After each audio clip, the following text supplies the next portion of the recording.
Thank you, Andres.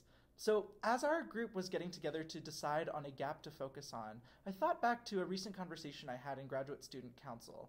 This conversation happened a couple days after the Charlie Kirk lecture on campus that brought a Nazi rally to campus, leading to students throughout the university feeling pretty unsafe. But when I brought this up in Graduate Student Council, I noticed two things. One, a number of people in the room noted that they never knew that there even was a lecture on campus or that there was a Nazi rally on campus. And secondly, that in light of this event, many of them felt really unprepared to be able to address such a real time issue about identity and inclusion in the classroom. I brought this up to Mary Stromberger, the associate dean of the graduate school, who noted that there's currently nothing in place to be able to train graduate teaching assistants to do this effectively. And so that led into a follow-up conversation that I had with a good friend of mine who's a current graduate teaching assistant for the English department. She teaches composition, which is an introductory English course, and so she's working primarily with first-year students.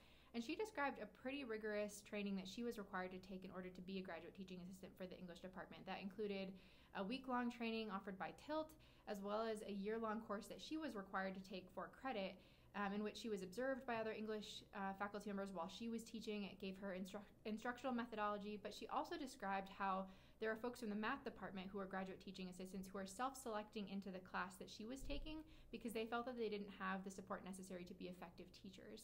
That also led into a follow-up conversation between Andres and I, because he and I both taught online courses through Sahi, and we found that even the training that we received was very different from one another. And then it also led into a few follow-up conversations with other folks who had been TAs for Sahi classes, and we found that the training that was offered by each department was incredibly varied. And so our thought as a group was that if folks aren't even receiving consistent teaching on how to be effective teachers, if they aren't receiving consistent instruction about how to teach within the classroom, then there's definitely a gap around their training for creating inclusive and safe spaces, and therefore that will impact the way that students show up and their ability to learn within the classroom.